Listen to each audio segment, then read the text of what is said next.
Salam sejahtera kepada murid-murid semua.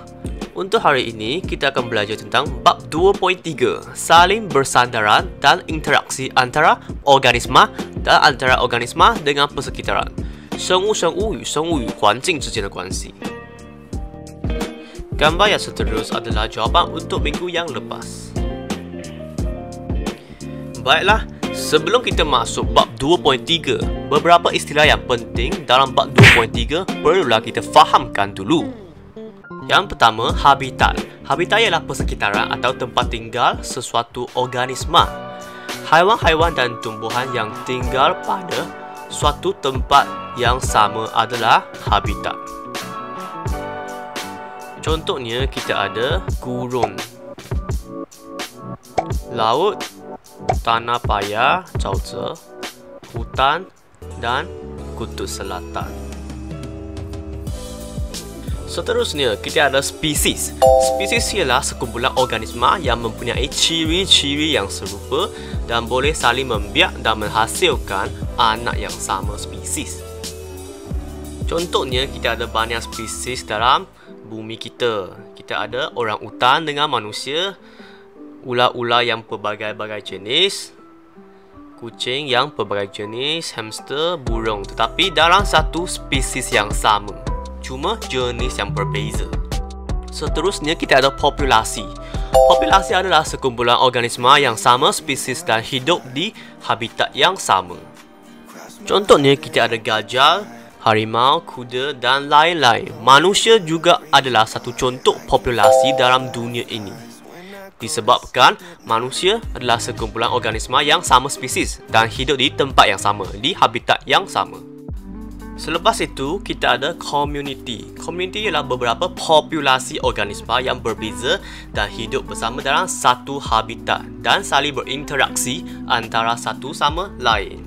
Contohnya, dalam gambar ini, kita boleh nampak komuniti yang menggandungi singa dan lembu yang berada dalam satu habitat yang sama, iaitu hutan. Maksud saling berinteraksi bermaksud singa akan menjadikan lembu sebagai makannya, seperti dalam siratan makanan. 它们之间的关系，狩猎与被狩猎。Akhir sekali, kita ada ekosistem, 生态系统。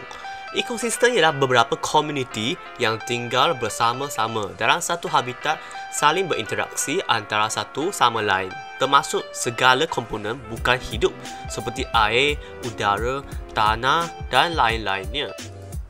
Contohnya, bumi kita adalah satu ekosistem yang paling besar.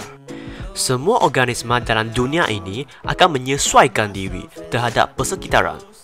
Pada masa yang sama, pakar sains telah menghubungkaitkan interaksi antara binatang dengan tumbuhan dalam beberapa kategori jenis interaksi. Interaksi antara organisma terdiri daripada simbiosis, mangsa-pemangsa dan persaingan. Dan untuk simbiosis terdiri daripada mutualisme, komensalisme dan parasitisme. Baiklah, marilah kita tengok simbiosis dulu. Dua atau lebih organisma yang berlainan spesies hidup bersama-sama dan berinteraksi antara satu sama lain. Mutualisme, 生物间的互利共生关系. Interaksi yang memberikan manfaat kepada kedua-dua jenis organisma. Sebagai contohnya, burung melindungi ikan badut daripada pemangsa dan menyediakan makanan kepada dia, membekalkan makanan kepada ikan badut. Pada masa yang sama, ikan badut dapat membersihkan burung dan memberi nutrien dalam bentuk sisa makanan kepada burung. Ikan badut, burung. Dengan ini, kedua-dua organisma ini mendapat manfaat daripada hubungan mutualisme ini. Satu contoh lagi daripada lichen. Lichen merupakan alga dan kulat yang hidup bersama-sama, qingtai. Kulat membekalkan air dan mineral kepada alga dan alga pula berfotosintesis dan membekalkan makanan kepada kulat balik. Kedua-dua dapat keuntungan. Simbiosis yang kedua adalah komensalisme, 生物间的共系关系. Interaksi antara dua organisma yang memberi manfaat kepada satu organisma sahaja tanpa memudaratkan atau menguntungkan organisma yang satu lagi. Dalam hubungan ini, commensal merupakan organisma yang mendapat keuntungan. Dengan ini, hubungan komensalisme adalah satu dapat untung, yang lain tidak beruntung ataupun tidak rugi.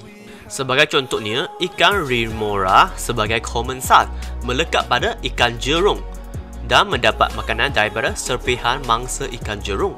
So, selepas ikan jerung makan, dia akan mengeluarkan ataupun menghasilkan banyak sisa-sisa makanan. Oleh itu, ikan remora akan makan sisa-sisa tersebut. Dengan ini, ikan jerung dia tidak rugi ataupun tidak untung. Tetapi ikan remora akan dapat keuntungan dalam hubungan antaranya. Satu lagi, paku pakis lansur sebagai commensal akan menumpang di celah-celah dahan pokok untuk mendapatkan cahaya matahari.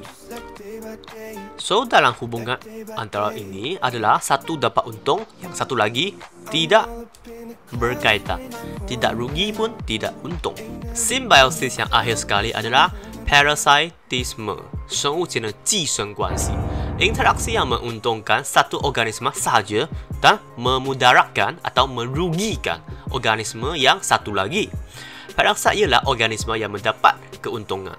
Peruma ialah organisma yang dimudaratkan. Satu dapat untung, satu rugi. Sebagai contohnya, kita boleh nampak cacing pita yang berada dalam usus manusia. Dia akan menyerap nutrien manusia dan menyebabkan badan kita kekurangan nutrien. Kadang-kala, kanak-kanak yang kuat makan tapi kurus kemungkinan disebabkan banyak cacing pita dalam ususnya. Selain itu, kutu yang melekat pada kulit manusia atau haiwan akan menghisap darah manusia dan haiwan. Pada hubungan parasitisme ini, satu dapat untung dan satu lagi akan kerugian. Jadual tersebut adalah ringkasan untuk simbiosis. Untuk mutualisme, kedua-dua organisme dapat keuntungan. Untuk komensalisme, satu untung, satu tidak berkaitan. Untuk parasitisme, satu untung, dua rugi. Baiklah, sekarang kita masuk dalam hubungan mangsa-pemangsa. 猎食者与猎物. Dalam hubungan mangsa-pemangsa, senang untuk difahamkan. Dia melibatkan satu organisma yang makan organisma lain. Mangsa ialah organisma yang dimakan oleh pemangsa dan pemangsa ialah organisma yang memburu organisma lain sebagai makanan. Dalam gambar pertama, kita nampak harimau yang makan kuda belang ini. So, harimau adalah pemangsa dan kuda ini adalah mangsa. Pemangsa, burung mangsa. Seterusnya, kita ada hubungan persaingan. Persaingan berlaku apabila organisma dalam satu habitat bersaingan untuk mendapatkan keperluan asas yang terhad seperti cahaya, ruang air, makanan dan pasangan. Dalam gambar ini kita nampak kedua-dua haiwan ini bersaing untuk mendapatkan makanan. Sama juga semua binatang ini bersaing untuk mendapatkan makanan kuda belang ini. Kadang-kala, manusia akan cuba mengawal bilangan populasi binatang untuk sebab yang tertentu. Contohnya, pemilik kedai ingin mengurangkan tikus dalam kawasan kedai. Salah satu cara adalah melalui cara kawalan biologi, 生物控制法. Kawalan biologi adalah satu kaedah yang menggunakan organisma iaitu pemangsa semula jadi, parasit atau pathogen untuk mengurangkan bilangan haiwan perosak di sesuatu kawasan. Contohnya, burung hantu dipelihara di ladang kepala sawit untuk mengawal populasi tikus, untuk mengurangkan populasi tikus menggunakan burung hantu dalam hubungan mangsa-pemangsa. Selain itu, pemilik ladang kelapa sawit akan menggunakan Bacillus thuringiensis untuk mengawal serangga perosak iaitu kumbang tanduk di ladang kelapa sawit. Seterusnya adalah kelebihan dan kelemahan kawalan biologi. Kawalan biologi lebih mesra alam kerana tidak menggunakan pestisida atau bahan kimia. Oleh itu, cara ini dapat melindungi persekitaran kita. Selain itu, kaedah ini biasanya lebih murah dan tidak menjejaskan kesihatan manusia. Namun demikian, kaedah ini mempunyai beberapa kekurangan seperti dia mengambil masa yang lebih lama untuk menunjukkan kesan. Keseimbangan ekosistem mungkin terganggu kerana spesies baru diperkenalkan dalam ekosistem yang tersebut. Sebab cara ini dia perlukan spesies pemangsa lebih banyak untuk mendapatkan kesan yang lebih efektif dan dia mengambil masa yang lebih panjang.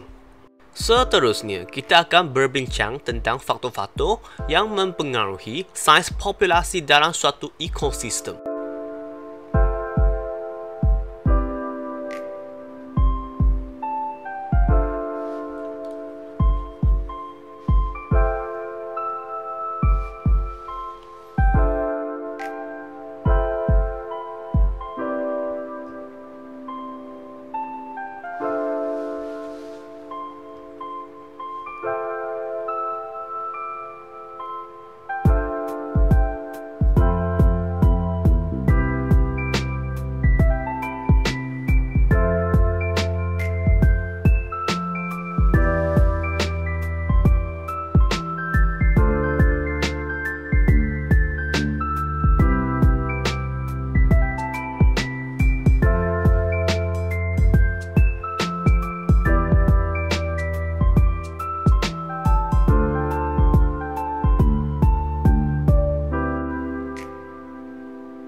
Baiklah, marilah kita cuba beberapa soalan daripada bab ini. Sila salingkan soalan tersebut dalam buku latihan sains. Dan jawapan akan diberikan pada video yang seterusnya. Dan kita akan berbincang soalan tersebut.